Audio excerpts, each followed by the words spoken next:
Coming to you from the Deep South, this is the Blue Collar Leadership Podcast.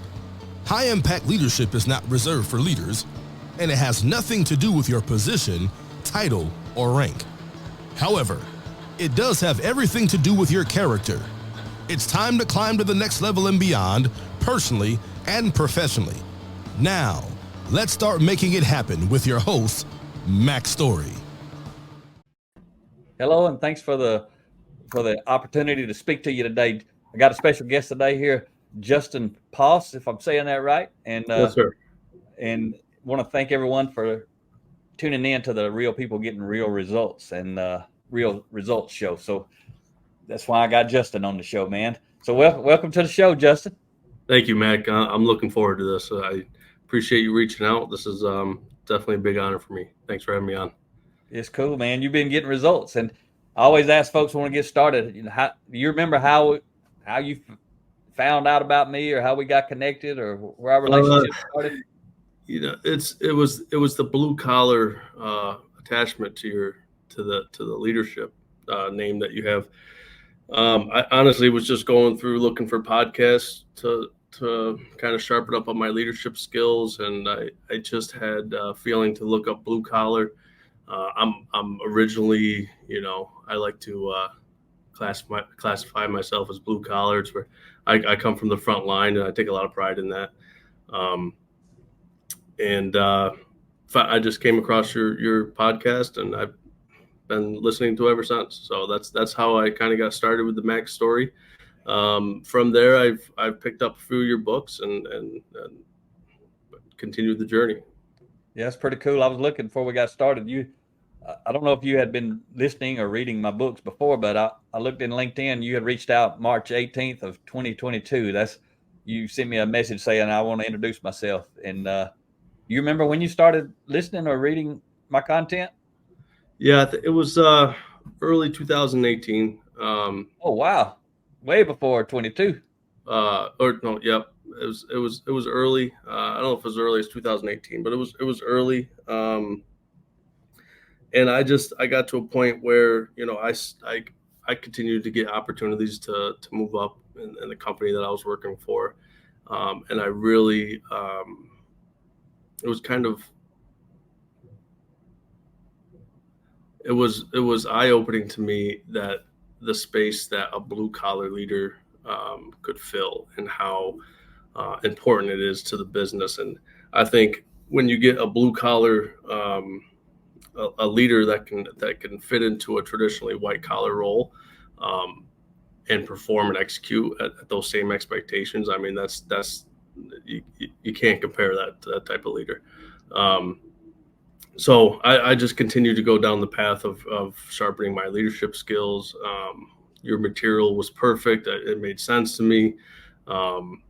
It was, everything that I thought maybe it all made sense. And I think at some point I probably, it just a lot of light bulbs were going off every time I was listening to a podcast. And I felt like I know that, but why am I not doing that? And Yeah. So it was good to just kind of refresh on that stuff over and over and over again until I started to kind of build it into my character and my leadership style. And I really started seeing the outcome, the results from that. And I just got motivated to bring as many people as I can on that journey. And so. Yeah, that's phenomenal. We spoke on the phone at least once, didn't we? Maybe more than once. Yeah, you replied right away. I was blown away. You replied right away. We set up a phone call. We talked on the phone a couple times. I was looking for advice on how I can the best approach of getting as many people in a room talking about the same things. Since then I've been doing those book readings with groups, a lot of one-on-ones I do now. But yeah, the conversations with you have been impactful, and I appreciate you reaching right back to me and having those conversations. Yes, it's phenomenal, because it seems like this is the first time I'm really meeting you, because I get to see you this time. Yeah. So it's good. So tell me and the folks out there, and again, I appreciate you being on, because I invite people that I have some kind of connection to, invite those of you willing to hop on here. And part of the reason. There's a lot of reasons. There's a lot of win-win in this conversation, right? But one of the big reasons for me is because I know the people I invite, they can motivate and inspire other people personally and or professionally to climb to the next level. I have no idea what you're going to say that's going to do that, but I know it's going to be something. So tell me who Justin is, as whatever you want to share personally and or professionally about you and your journey. You know, work has been a big part of my life. I take pride in working hard and producing results, since even being on the front line. And now that I'm in a role where I understand my responsibility to develop others, my passion at the end of the day, we drive business metrics and we get the results. That's kind of second nature, to be honest with you. But my passion at the end of the day is to develop others and look out for the frontline employees. To me, that's where I don't know if businesses spend enough time in putting their efforts in doing so. And to me, the best way of doing that is developing the frontline leaders that are responsible for mentoring and developing them. Yeah. The frontline supervisors have an extreme amount of impact on a business. So a lot of times you'll see supervisors get put in roles without development, or even understanding the scope of their responsibility that they have on others. So I have numerous examples of people that I've sat down with and can proudly say that I've mentored, mostly using material from your books, because it really helps me articulate what I'm trying to say. It helps kind of with the message, and just spending the time with those people, having one-on-ones, and giving a large part of my week to have those conversations and develop frontline employees, leaders, and watching the light bulbs go off and after every conversation. That's what I'm in it for. So that's outstanding. Yeah. So you say you started on the front lines. You literally like I did, entry-level frontline. Yep. Worker. What were you doing? That's why I relate to your stuff so much. I actually started with Chobani almost 15 years now. I came as a temporary employee, looking for work. I got into an operator role, no experience. Loved it. It was my first experience even in manufacturing. I loved the job, and it was a high pace, and there was just a ton of opportunity to learn and grow. You could chalk it up to just being in the right place at the right time. Chobani's been on this growth path over the last 14, 15 years that even year after year, there's just we're like, it's like a different company. So there's been opportunity after opportunity, and so I've been able to learn and grow with the company, which I'm very fortunate for. And I plan to always make sure that I do my due diligence to give back. And I work for a company, thankfully, that I can say you do get back what you put into it.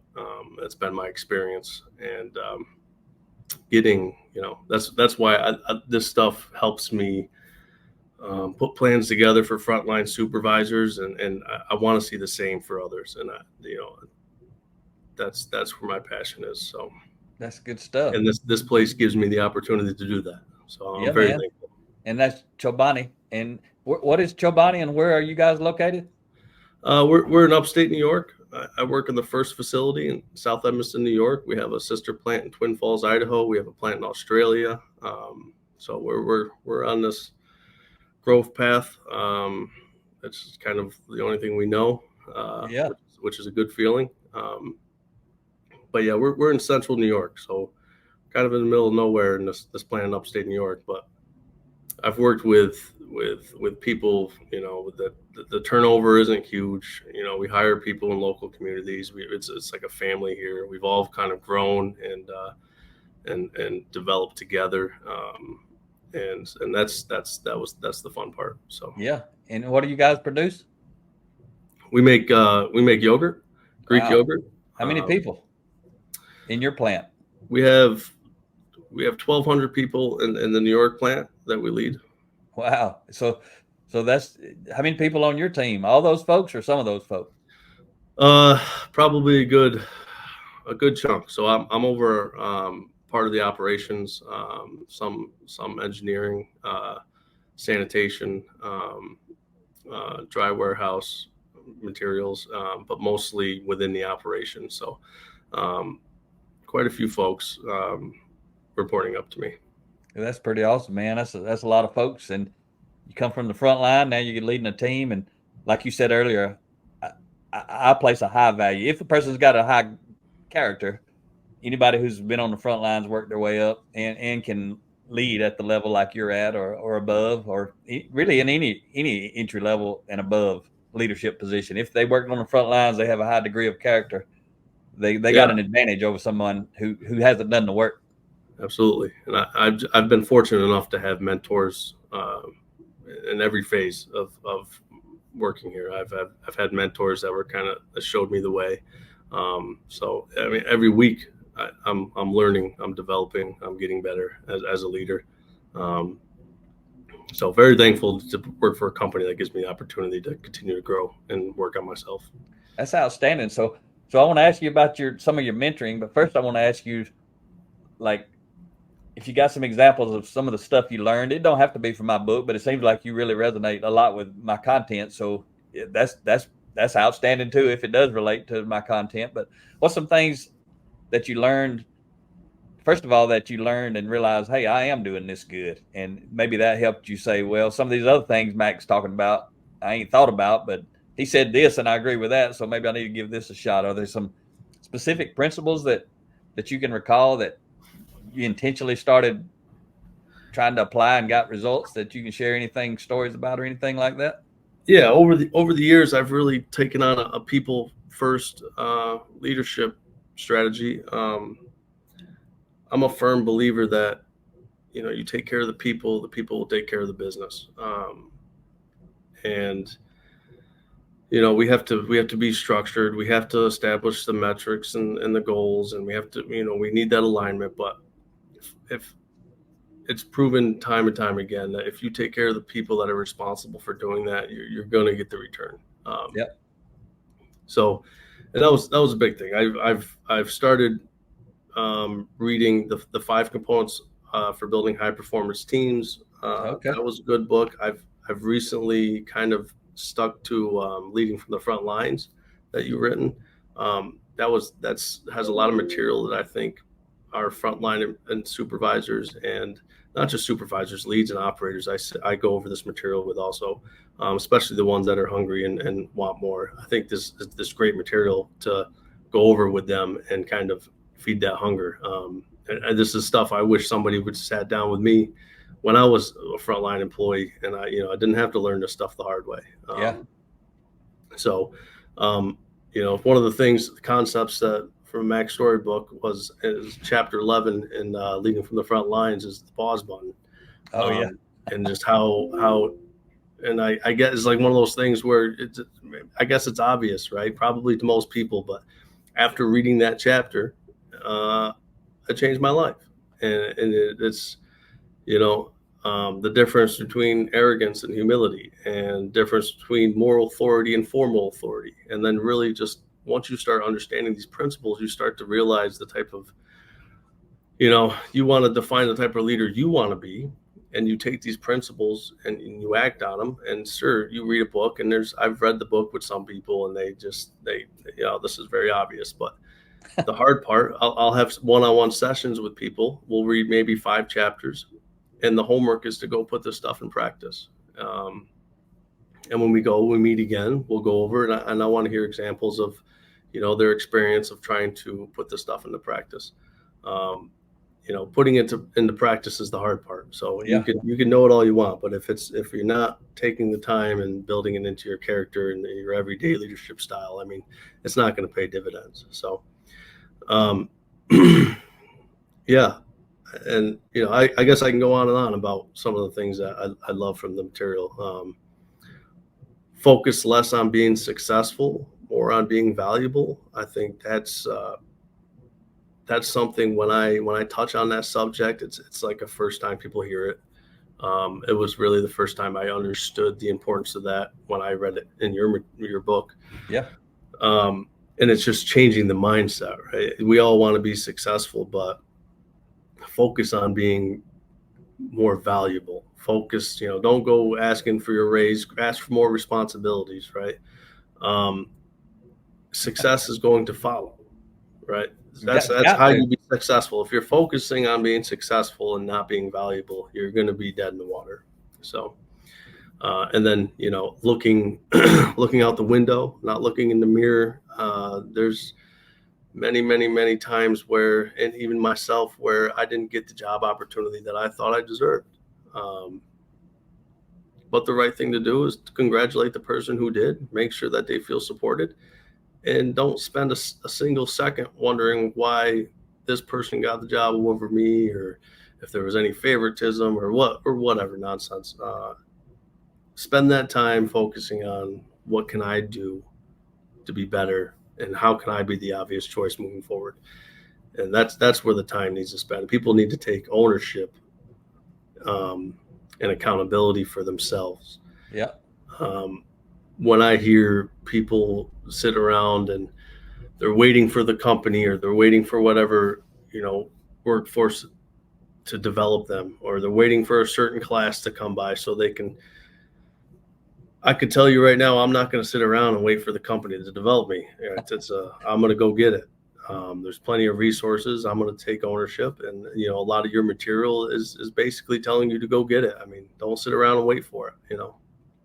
So a lot of good stuff. It is a lot of good stuff. I got lots of questions out of all of that talk. That was some good stuff. You about got me fired up. You got to talk in my language, and that is some good stuff. I don't care where it comes from, but it don't come from me the first time, right? All that's principles, like gravity. If I started teaching somebody about gravity, I shouldn't get credit for that because I didn't invent gravity. I'm just talking about it. And that's the way all these principles are. Really, they're timeless. They come from whoever you want to give credit to. They've been around from the beginning of time. They'll be around till the end. But I was just thinking about a lot of things. But first thing I was thinking of, somehow you were talking earlier about 1,200 people. You guys make a lot of yogurt. 1,200 people can make a lot of yogurt. Yeah, we're making a lot. Every week we're cutting it close. We're keeping up, but we're working hard to do it. So that's pretty cool. But I wanted to ask you, and this,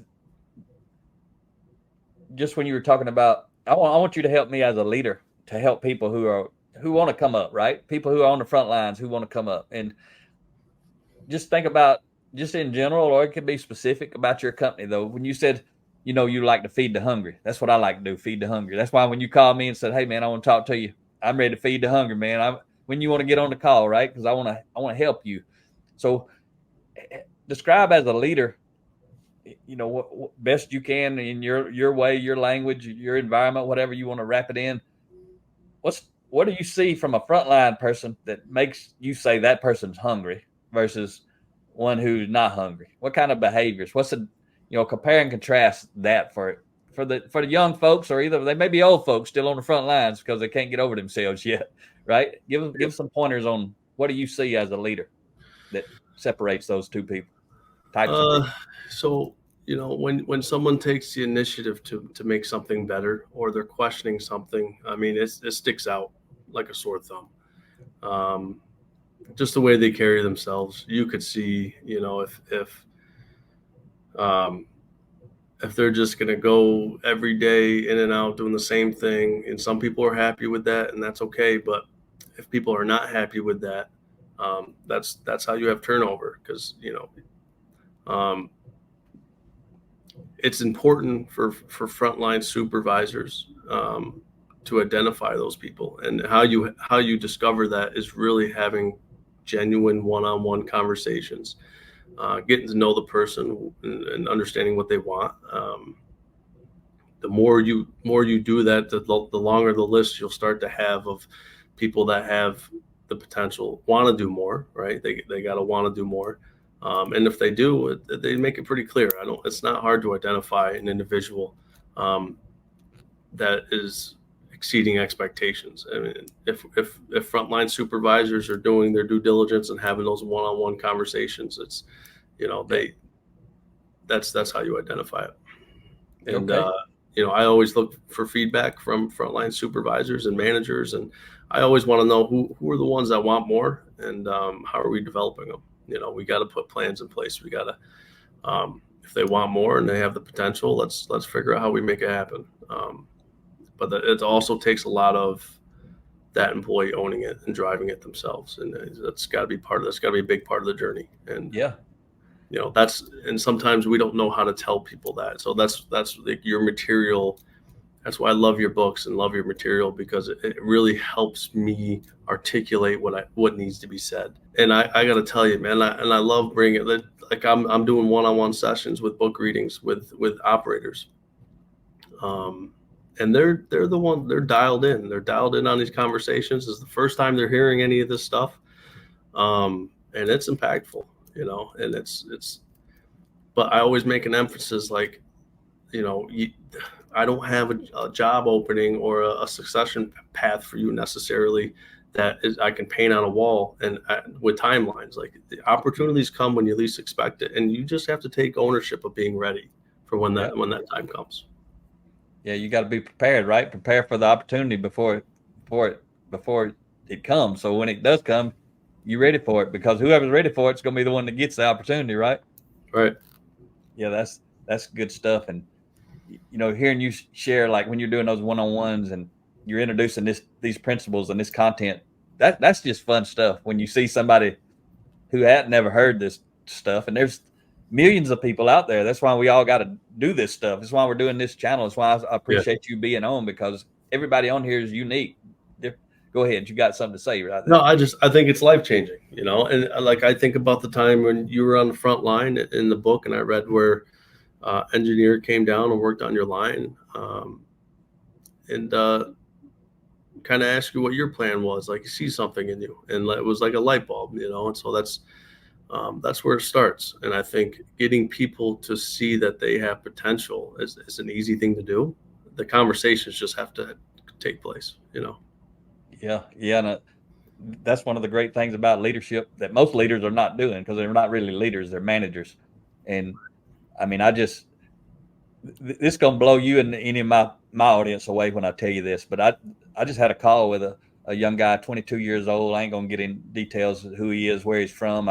First time that I had spoken with him, he was telling me a story. I'm going to try to generalize it so it ain't too specific for the world, but he was near fatally injured by an animal. He worked in kind of in an industry that deals with animals, and he basically got speared through. He lost a kidney. He's lucky that this animal didn't thrash his head around. It went in and came out, but it was pretty much like a straight horn went through him. And I still can't get over this. The owner of that company has never even spoken to him about it, and he knows the owner.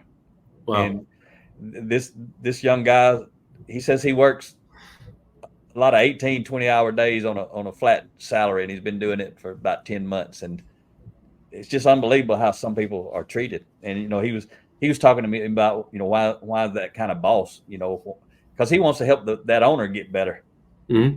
But he's like, why they treat people like that? I said, because y'all go in there and go to work for them every day. Y'all quit going, they'll quit treating folks like that. But that, you talked about a character talk, but I can't comprehend an owner of a company that even knows that it doesn't matter if you doesn't know the person. If somebody nearly about gets killed, he's still out of work. It's been 2.5 months. He's going to leave the company after he's been thinking a lot while he was laying there.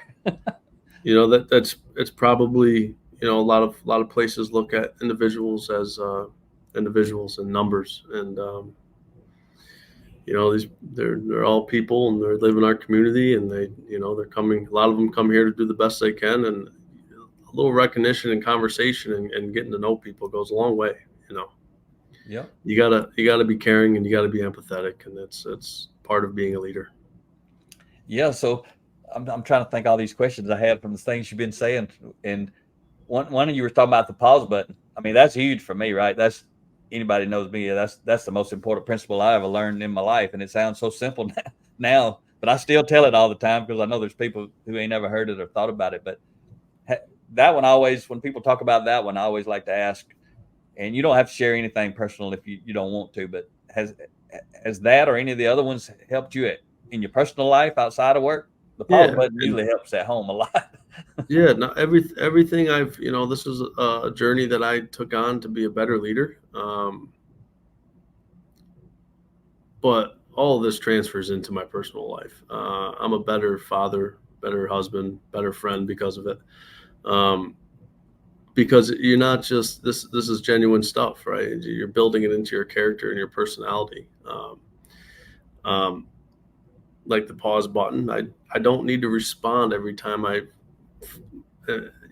feel mad, or like I just sometimes, and even at the beginning stages where I just decided, okay, I'm not going to respond for a minute. And maybe that's not even the best choice, and it doesn't look the most professional or the most, likable or friendly decision you can make at the time. But at least you're not saying something that you don't mean, or it's going to put you in hot water, or something that you'll regret. But once you put those things into practice time and time again, it just starts to change who you are. And like now I don't know if I can even feel the way I used to feel. Like if somebody, I can't be, I'm sure it can happen, but it's definitely much less. It's just because I've built this stuff into my personality. And so it doesn't shut off when I leave here, when I leave work, it's part of who I am. So it makes life, not just professionally, but personally, just much better. Yeah. So it helps you deal with the pause button. Anyone who's listening doesn't know that, I got to tell them real quick, because I just thought that we're talking about the pause button because we both know what it is, but someone watching may not even know what we're talking about. You want to define it? Can you define it, or you want me to do it? The pause button there's a space between stimulus and response, and you can choose to not respond to extreme emotion. And I think that's what it's about, because a lot of times when you're feeling extremely emotional and you say things you don't mean, or that you'll regret, and sometimes you say things that it's hard to come back and make up for. And I think that most people could probably relate to that, so it's powerful.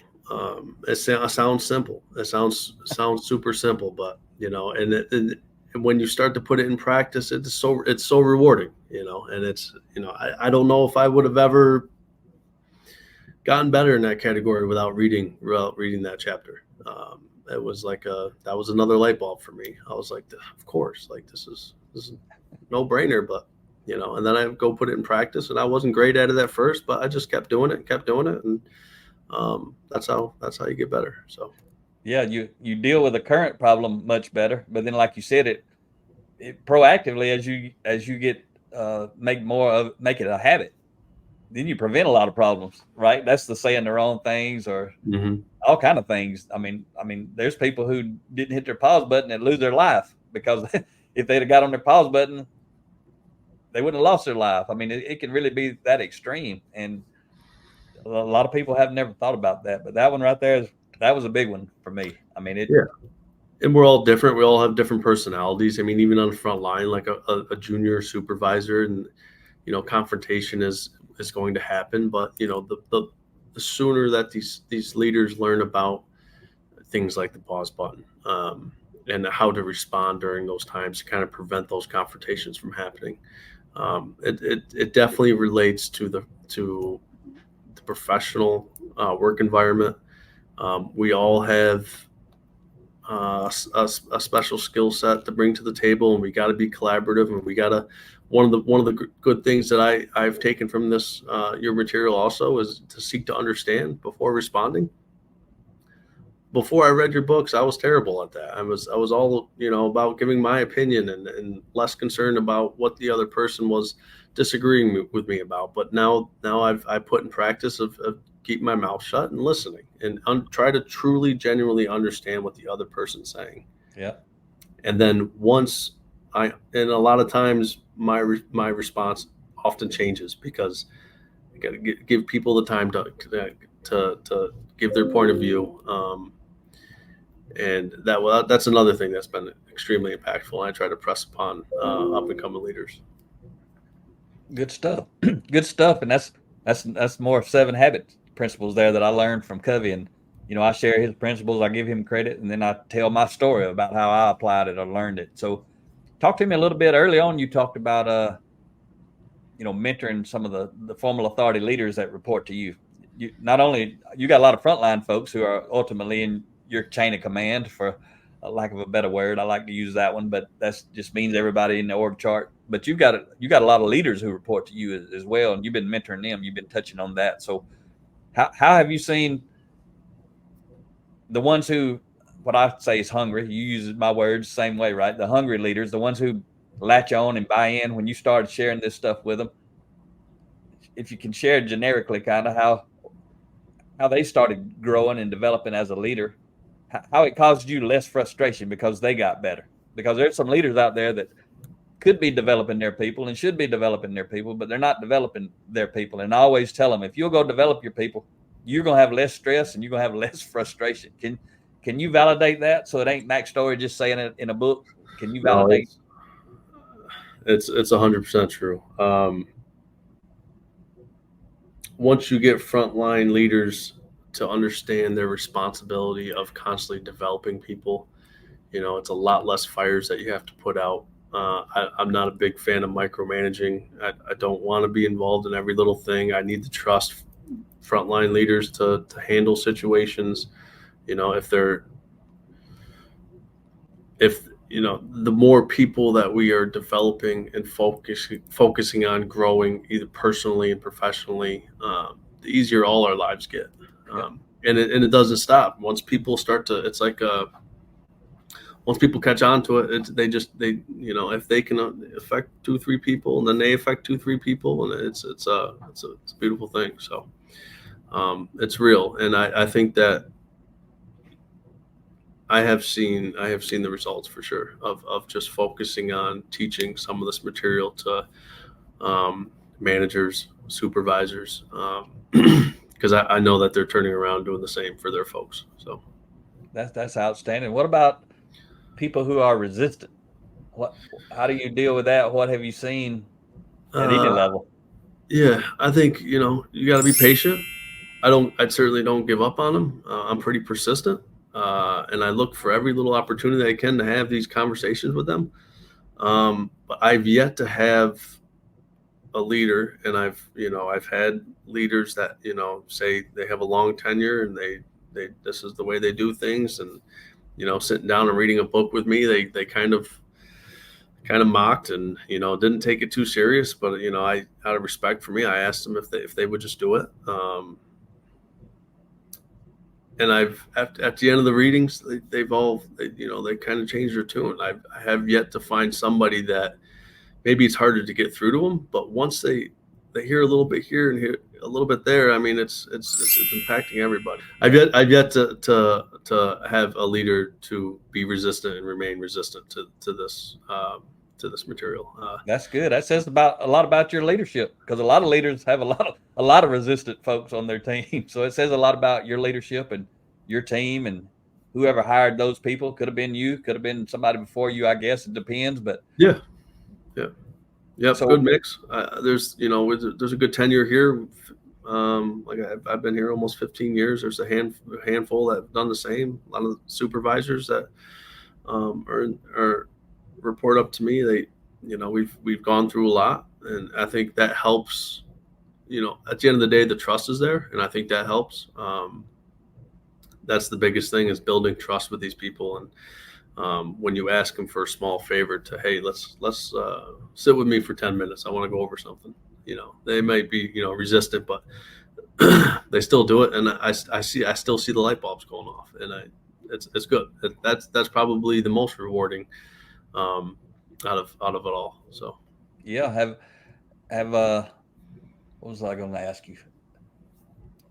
Have you seen also, and this just leadership in general, but this development, kind of a twofold question. Have you seen it help you lead like your peers or different departments, people who don't report to you? And then also, have you seen with the leaders and even your team members, any of them, anybody on your team, especially the ones who you've been growing and developing, who bought into this stuff, the hungry people, have you noticed the silos, the wall between the silos ain't quite so big as it used to be? Any kind of stuff like that you've seen going on? 100%. And that's the big piece that we've been focused heavily on collaboration, because we all want the same things. We just sometimes we have different thoughts on how to get there. Yeah. But working together is a big piece of that. I don't exclude anybody. That's if you're in a different department, I'm still spending time with you. We're still going over. I've had numerous people in quality or other parts of the operation where we've sat down and gone over this material. And to me, it's if I see somebody that's hungry to learn, like I'm given time to sit down with them. And I think in doing that, I think we've definitely have come to a point where we're all working much better together and collectively and collaborating. And that produces results at the end of the day. And it's clear the benefits are there, and we're seeing the results. Yeah, managing people won't take you very far with your own team, but it won't take you anywhere with somebody else's team, because they don't have to do nothing you say, everybody else that doesn't report to you, right? So that's the thing where a lot of leaders miss the power of leadership development. It ain't just about in your chain of command. It helps because it's about influence, right? How to develop authentic influence, and that's what you got to have left and right and up. You got to have that to make anything happen.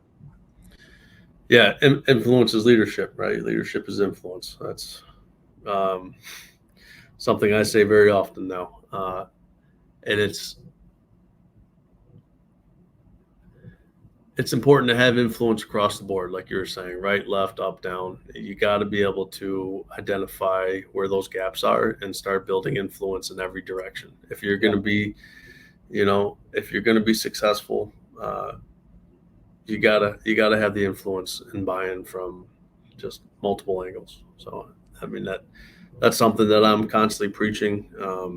If I see two departments not getting along for whatever reason, and usually it's over nothing really that crazy, I remind them of the influence that we're losing because we're not able to sit down and hear their side of the story or show them respect.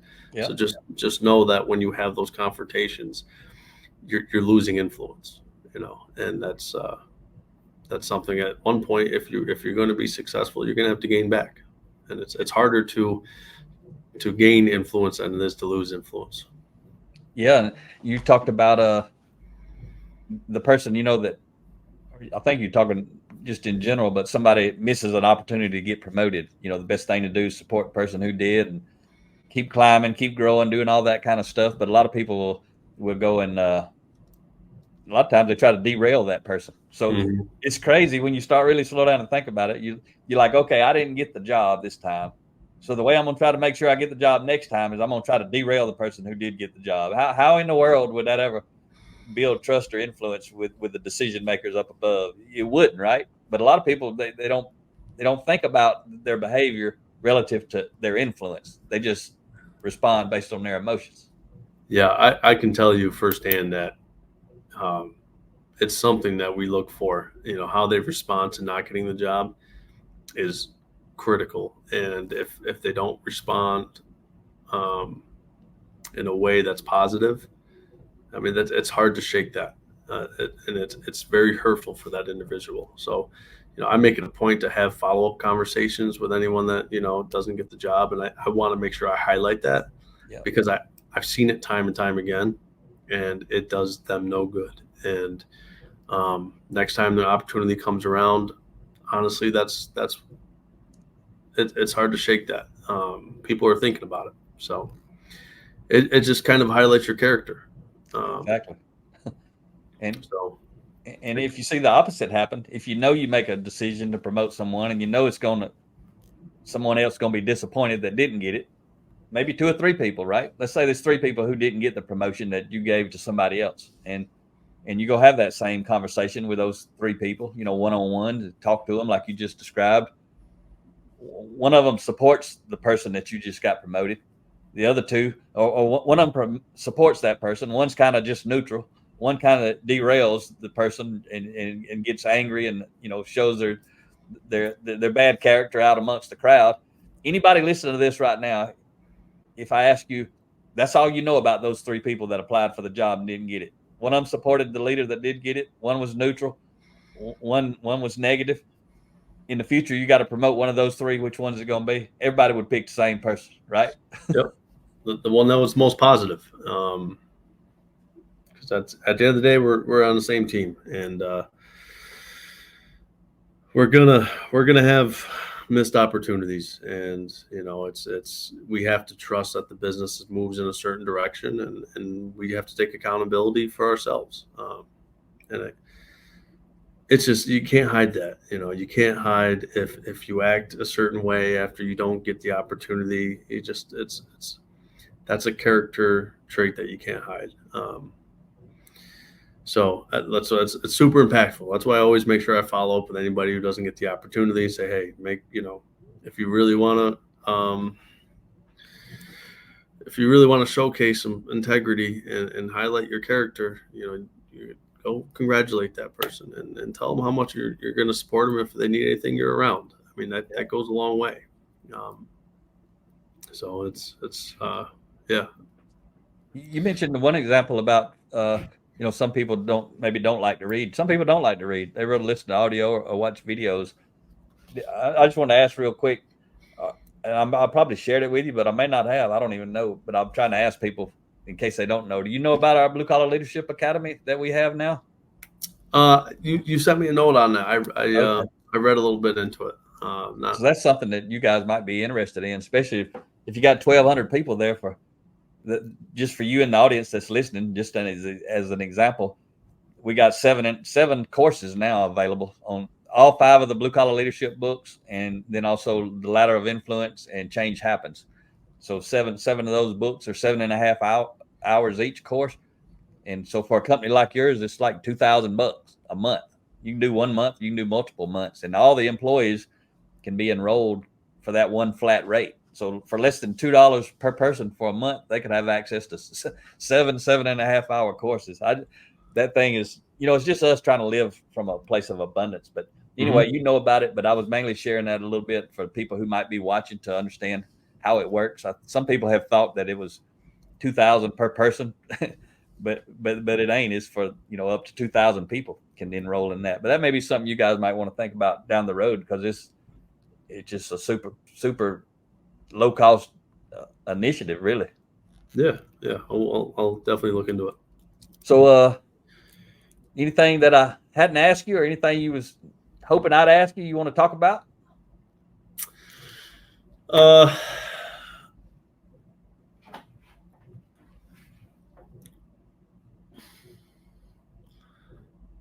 I'm not offhand. I think that as I continue to kind of go down this road, leadership's a never-ending journey. I'm always looking for tips to try to, when I get to where I'm going, I want to turn around and help the next person in line. I think that's extremely important. And how do you continue to do that effectively? I guess if there's one thing I could ask you, that's probably, what are the most effective ways to, from your perspective, to maybe not just on the front line, but, I've seen employees go from operator to lead, the supervisor to manager. Like, how do we, and this is all material that we can constantly go over. How do we continue that growth? How do we, what are the next phases? What's the next levels? And you're asking me, how do you continue to develop those folks as they're growing through the ranks? Yeah. What's a good approach? Like, I love the book reading. But I just didn't know if there was anything else that you have long relationship with somebody 10, 15 years, and you've kind of grown and developed together throughout the years. And you're just, what are some innovative ways to kind of keep that motivation going? Yeah, one thing just for those people is to get them to do what you've been doing, right? And you may already be doing that. But like I have some leaders that they lead and they facilitate the book studies, but it's like they do it all the time. And there's nothing wrong with that. It's good and they like to do it, so they probably do it all the time because they love doing it. But they're missing an opportunity to grow and develop. Like anybody can lead a book study. And I don't even know if you know, but we've got a 45-minute video on our bluecollarleadership.com/book study training page where Rhea and I talk, and we've got a PowerPoint. It's the same training that's on the podcast episode, except for it's a video format. So that's, one thing I tell people is when you start doing a book study, if you want to do a transformational book study, do it. It's different than just a book discussion. Most people we find that use our books for book studies, they're really doing more of a book discussion. They're really not doing what we teach in that training, which is going to really invite personal transformation. There's a difference between inviting personal transformation and just talking about some good principles and things like that. So if you watch that video and you're not doing book studies like that's what most people are missing, because just a regular book study, a book discussion where you just read the book and you just talk about it and you say, well, I thought he meant this. And you say, I don't know if he meant that. Maybe he meant this. Or, when people start comparing and contrasting what each other's saying, that's more of like a discussion. And so a lot of people, they don't peel back those layers of the onion. They don't really start sharing from a place of humility and vulnerability and that sort of stuff. But the only way you're going to really, really get that is what we teach in that lesson. But again, anybody could do that. So that, like when I teach people about cascading a book study, like if I were you, let's say I was the big dog at your company. I don't know who that is, but let's say I was that person. All those 1,200 people, are underneath my leadership umbrella, basically. So I would start out. I'm going to facilitate a book study with my top 9 leaders. I'm going to be number 10 because we always recommend 4 to 10 people. So I'm going to do that with my top 10, top 9, and me. And with the expectations, when we get done, you're going to go grab 10, 9. So it'll be another 10-person team. So now after one level, we got 100 people. So now we got 100 people. Tell them when they get done, they're going to go grab 10. So now you pretty much already, it's like a waterfall going down through your organization. And when we get done, we're going to start on another book. And it's going to flow down the same way. So you got that flowing. But the thing is, the same leader don't do all the book study, right? But you got to get anybody, even on the frontline, entry-level person. If I was working in an organization, I don't care if they started yesterday. If they started yesterday and they're hungry, as soon as there's an opportunity for them to facilitate a book study, I want to say, hey, go watch this video. Some of the other folks already watched it. You go watch this. I want you to step up and facilitate this book study. So, that's some different ways to do it with the book study. Other ways to do it is one reason. Any company who actually subscribed to the All Access Academy that I was talking about a moment ago, those videos, there's multiple ways to do that. So basically, a big company for $24,000 a year, $2,000 a month, if they don't unsubscribe, they basically got a turnkey leadership development online video course, right? So everybody can go through those videos. The other thing that you could do, if I was a leader of a company and we had that in, we were always had access to these videos. Like if I were you, instead of just doing a book study deal, maybe something pops up and I'm familiar with this content. If we're always enrolled and always got access, I could say, I'm gonna pull a team together. I'm gonna pop in the video. Even if people done went through it, it didn't make any difference. I'm gonna pop in the video on the pause button, right? It's a 15-minute video. Each one of those books are 30 chapters, so there's 15-minute video for each 30 of the 30 chapters, right? So if I'm you, I'm gonna kind of teach a class around this video, and they're gonna have a handout that comes with the video. They fill in the blanks, and we fill that in on the video. But I ain't just gonna play the video and then we get up and leave. I'm gonna do like I literally used to do when I was playing Covey's videos. I'm gonna play the video and I'm gonna pause the video player and we're gonna talk about it. I'm gonna ask some questions and we're gonna talk about it, and kind of like what I describe as a book discussion, but now we're discussing the video, right? And one reason I used to do that with Covey and Maxwell when I was in the plants and I didn't have any videos. I hadn't written any books. I used the videos so that they could say the stuff that I wanted to say. But if I said it, it's going to create distrust right here because the relationship ain't quite right. So I can let John or Stephen Covey in back in my days. Now Rhea and I are doing that on our own videos. So somebody could use our videos and let us say the stuff that doesn't rupture the relationship with you in the room. And then you just talk about it. Let us be the bad person, if you want to call it that talks straight and talks the truth. So that's why I always loved having Covey and John, because they could say the stuff that I wanted to say, but I just really couldn't say it because I'm too close to the situation. Does that make sense? Yep, makes perfect sense. So the books, do the same exact way. So that's one way to use those videos. And if somebody was enrolled full time, they could use those videos not only to develop the people who work there, but also we have one client whose their plan is to use those videos for onboarding, like the Frontlines book. Part of the onboarding process is they go through that 8-hour course. They can do it in a day, 7.5 hours. One of their onboarding days, orientation days, whatever you want to call it, they actually go through. They sit down and go through that. They can do it at home. They can do it in the office. It could be split up with a group. Multiple people could do it. Somebody could lead a discussion. You could turn that 7.5-hour course into 2 or 3 days of training with somebody like you who understands leadership, right? And if you got other people who are hungry in your organization, they understand leadership.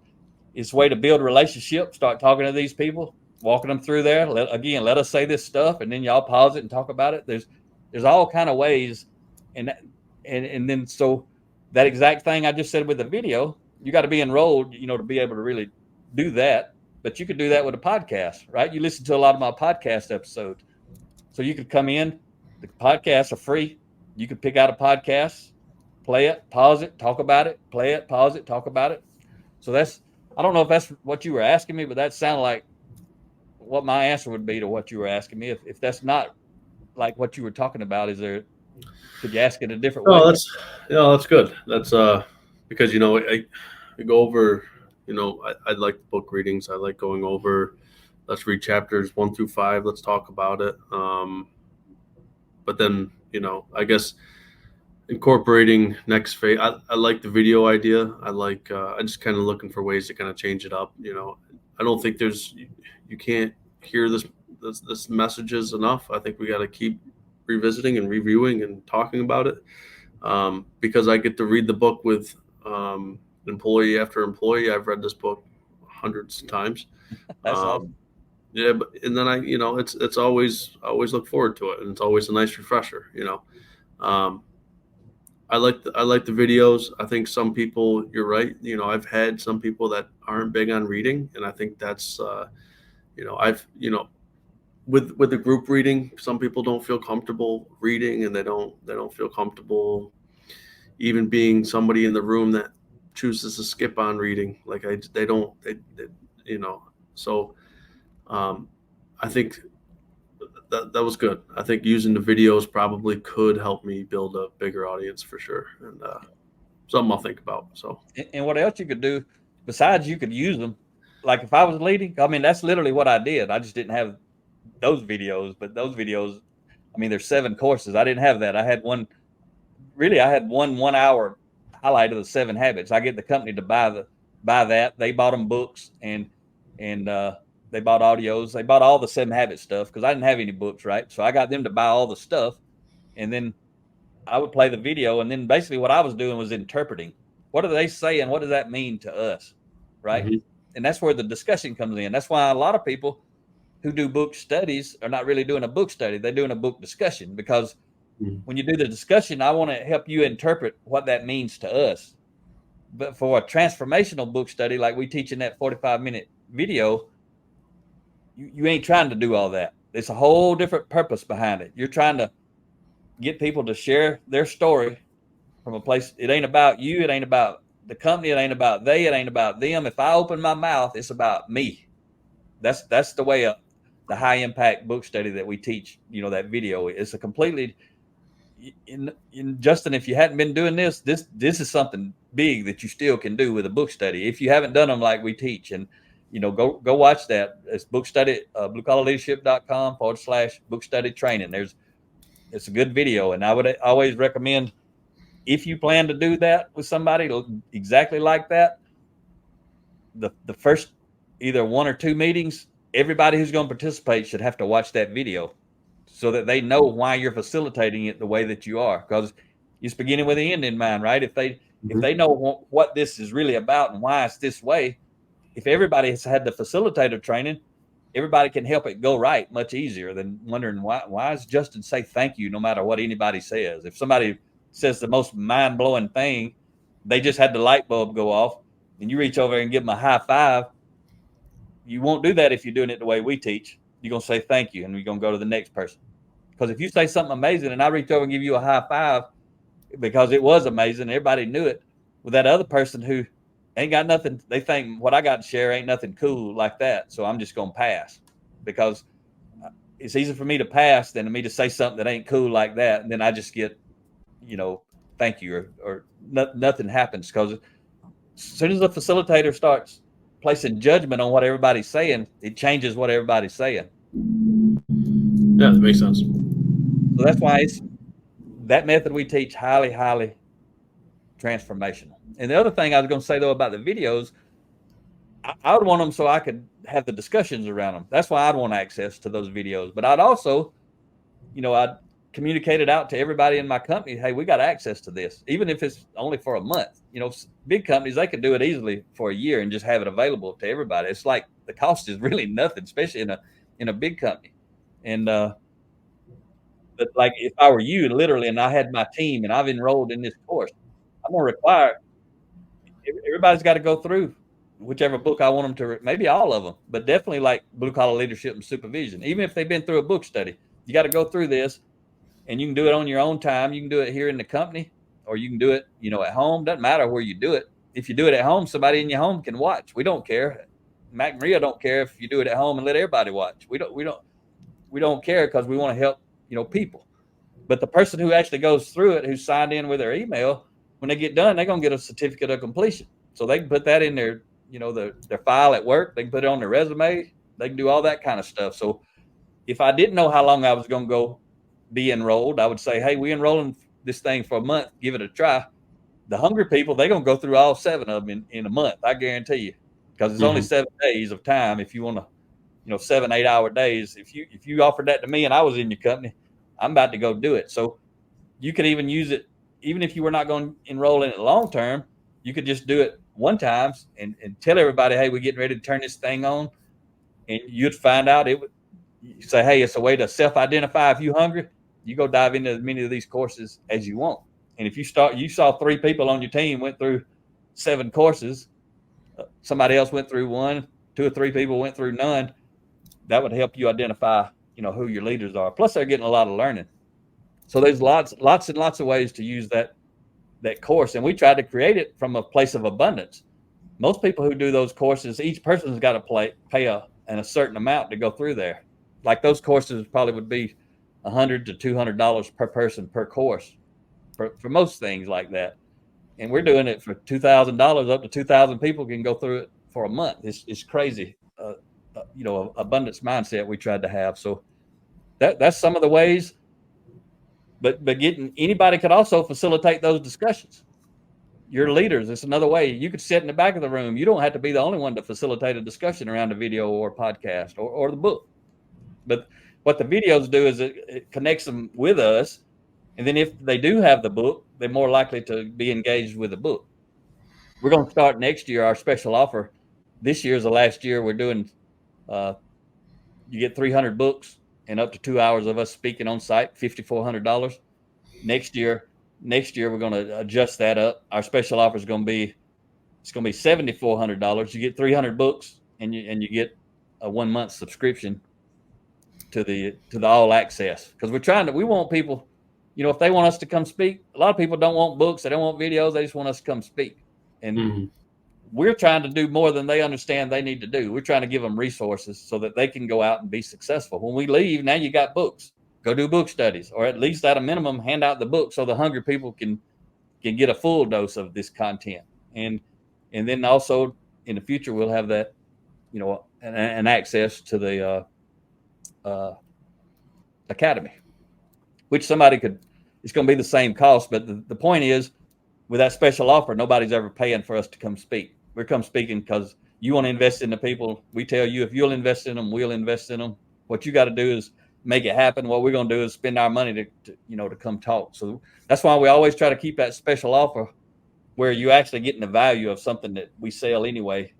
If you bought it individually, that's still what it's going to cost you. So you're getting us to speak for free. And we setting it up that way because we want people to be successful. We want you to get results. Somebody talked to us recently and they were trying to get us to do different things. I said, I don't want to come help you not get results, because then you're going to talk bad about me and what I'm teaching and say that stuff doesn't work. And so we turn down business a lot of times because it's funny, Justin, there's a lot of folks out there who call us because they're struggling. They don't know what to do. Then they try to micromanage us and tell us what they need to do. If they knew what they needed to do, they wouldn't be calling us in the first place, right? Mm-hmm. Those are the craziest calls I get. As soon as I see not surprising, but yeah.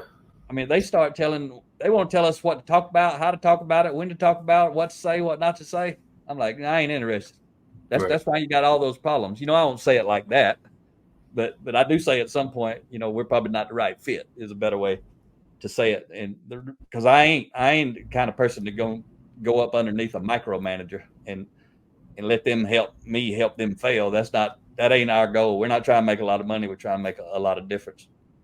But asking questions, just a simple thing is, and I know you've read this in my books, but I just want to say it with you again right here for folks who maybe not listening, but maybe you hadn't thought about it this way. But whenever you do know an answer, somebody asks you, one way to develop people is don't tell them the answer. Ask them a question, because when you ask them a question, one or two things are going to happen. Both of you are going to learn something, or only one of you is going to learn something. But a lot of times leaders are so busy that somebody asks them a question, so they just give them an answer. And they feel like they're being helpful because that's what the person asked me. So I gave my answer. That is being helpful.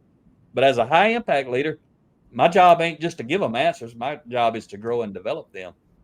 So they may ask me a question. I know the answer. I could give it to them, in the snap of a finger, but I ask them a question. And it's what they're doing. Then they start to see how I think about what they're talking about. So I'm starting to shape their thinking. But also then for them to get an answer, they may have to go do some research. So then they figure out they should have done some research before they come talk to me, right? Or I may say, you asking me about this, but did you think how it's going to impact Justin? Before I give you the answer, I'm asking you, did you check with Justin on this before you come and ask me that? And then that light bulb may come on and say, no, I didn't. Let me go check with Justin and I'll come back and talk to you. So just that question is letting them know, hey, you should have included somebody else. If you ask them and they say, yeah, they did, I checked with Justin, we talked about X, Y, Z, then you're learning that, hey, they already went and checked with somebody. They've been talking about it. So you start to learn how they're thinking. So you start to trust them more. But questions are huge. Questions are huge for 360 degrees from wherever you're at. That's one of the easiest ways, because as soon as you ask a question, you're transferring influence. You transfer an influence to the other person. You're giving them the opportunity to lead based on their answer. But if you're teaching these principles like you are, then when you actually ask them a question, you can tell them, hey, I'm asking you a question because remember, we covered that in chapter so-and-so in the book. So this is a real life example. So now you're teaching them actually what you're doing and why you're doing it. Just like when we started talking today, I told you about the cell phone, right? I declared intent. I taught you the lesson too. I didn't just tell you what I was doing. Like, hey, if you see me looking down, it's because Rhea may send me a message, tell me to ask you a question. I could have just left it at that. You wouldn't even thought nothing about it, probably. But I'm like, I'm going to use that as a teaching moment and say, hey, I'm declaring my intent. And with you, you know what I'm talking about because you've been reading my books. And I didn't have to go further with that and teach you the lesson around trust and all that stuff. But if you didn't know, I could have went farther like that. So that's the real way. Like you want to call it the lean way, the single piece flow way of how do you lead at a higher level is you learn how to do all this stuff we just talked about. Ask questions, give some guidance. Whenever you do something, teach the lesson around it, especially if you've been going through book studies or videos or podcasts. Help people see what they can't see. A lot of times with lean, I used to see that with people that I was trying to get to do lean. They couldn't see it. They couldn't see what I could see. I could just naturally see process improvement opportunities. They couldn't see it. All I had to do is make them aware of it oh, now they can see it and they'll go fix it. And a lot of people will say, how come I can't see that? How come I can't see it till you say it? But it helps them start to see it in the way that you tell them. So that's the lean way to do it right there. Little bitty micro lessons, one at a time. Slide it into crack. Because I had a leaders ask me one time, we were at a $1 billion company, and they had, the old paneling you see in old houses. It's got the wood, and it's got a black line down it, and it's got some wood and a black line down it, and the panels are different widths. So that was on the wall, and they asked me, they said, we're always so busy. How do we do all this stuff you're teaching us? We ain't got time to do all that. And I got over by the wall. I said, see this wall? I said, see the big fat sections, the wood part, not the black line, but the wood part. I said, that's all the management stuff you got to do every day. Your plate is full of that, right? They said, yeah, that's what we're talking about. I said, you see those little black lines, the little slivers in between? That's where you got to learn. You got to learn this so good that you can slide some leadership in those cracks. And I said, for example, if I'm busy, I'm wide open like we all are when we're in the manufacturing world. We're running around scrambling on the floor. If I walk past you and you say, hey, Mac, I need to talk to you, and I'm really busy, and I say, I can't right now, but I'll be back, and give me 5-10 minutes. That right there is one of those black lines. If I want to lead, when I say I'll be back in 5-10 minutes, guess what I got to do, Justin? I got to come back in 5-10 minutes. If I do that, I just filled in that crack with some leadership. I just modeled integrity, keeping your word, building trust. But if I say I'll be back in a minute, I got to run down here real quick, and then I go down there, and then I go somewhere else, and then I go somewhere else, and then it's the end of the day, and I'm gone. Well, I just filled in some negative leadership into that little crack because I just had an opportunity. If I can't come back, I don't say I'm going to come back. But if I say I'm going to come back, I got to come back. I got to know when I say I'm coming back, no matter what else happens.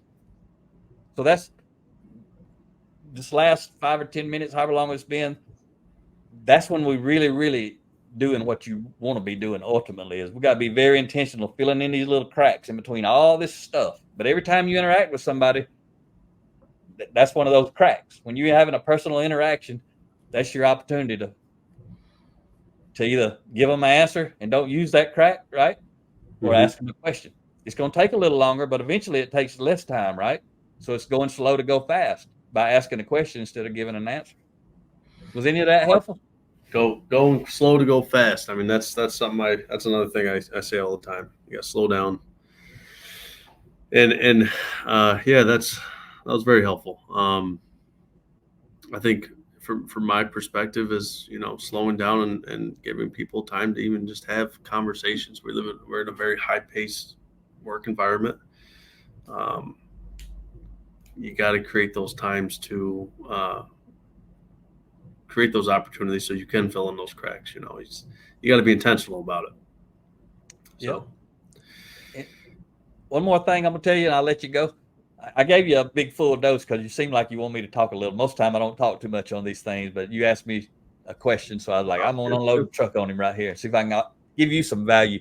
I just thinking though, as we were talking, another way, and I'm just sharing potential ways. If I had the video courses, the academy, something else I would do, if it was me, like at a minimum, the people who report directly to me, like my leadership team that reports to me, at a minimum, I would say, we're going to go through this course together. If we got time, meaning I'm enrolled, so I ain't got to rush through it. I'm going to say, for 30 work days, we're going to go through the supervision book. We're going to meet together as a team. We're going to all print off the handout. We're going to fill in the blanks together. We're going to go through this course together as a leadership team. It's going to take 15 minutes each day, I would say, and we're going to have 15 minutes of discussion. So everybody, because, the thing about that is that people have to enroll. They got to be enrolled to get their certificate of, completion. But if everybody's able to enroll, they can enroll, and then they can go back at home and fast forward or whatever they got to do to make the computer give them the certification. But we would go through it together and learn together so that as a leadership team, we could talk like that's different than if we got like a frontline team in there with us, right? There's all kind of ways to leverage books, audios, videos, but the principle behind all that, Justin, and it's what I tell people a lot of time when they call, like they don't want the book deal. They don't want the special offer. They just want us to come talk. We don't want the books. And I say, if you want to transform your company, you want to grow and develop your people, guess what you got to do? You got to grow and develop your people. You got to do it somehow. And they don't understand books and book studies is just one way until I tell them. I say, you got to do book studies. You got to do videos. You got to do audios. If you're not doing all that, all the stuff you want me to come do ain't going to happen, because I'm going to come there for like a couple hours and I'm leaving. It's not going to be a magic wand kind of thing. You guys have these problems because you're not growing and developing people. So you can do it by video, audio, or book, or if there's another way you can figure out, tell me, because I don't know. I mean, you get up and speak if you know it like you do. You could get up and teach like I was in there speaking, right? You could get you some notes and you could teach. So that's another way. You could hold a formal training, just you and your thoughts, and you could be like I'm doing now. You could do that for your people. So that's a fourth way.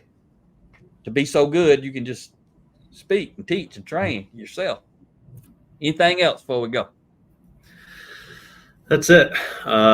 I know you're available. If I think of anything, I know to reach out. So always, rest of your life, Justin. As long as I'm alive, all you got to do is call. That. Yeah, same here. I appreciate that. Thanks for your time, Mac. This was awesome, and I appreciate the opportunity. All right, sir. Well, I look forward to sharing it. And you ain't got nothing else? We're gonna wrap it up. Sounds good. All right, folks. Hope you enjoyed meeting Justin. He's somebody special. And I forgot to ask real quick. You put your LinkedIn on if somebody's got a question about employment with you guys, or if they just want to talk to you about leadership, personal growth. Are they open to contact you with that on LinkedIn? Absolutely. Reach out, and I'll look forward to the conversation. All right. So we're going to wrap it up. Talk to you next time. Okay. Thanks. Make it happen, or someone else will. It might as well be you. Are you serious about taking your career and your life to the next level and beyond? Check out Mac Story's Blue Collar Leadership Series books and others, now available on audio, along with paperback and ebooks at Amazon and Audible. Please visit bluecollarleadership.com to learn about Mac's books, programs, special offers, and more. Thank you for listening to the Blue Collar Leadership Podcast.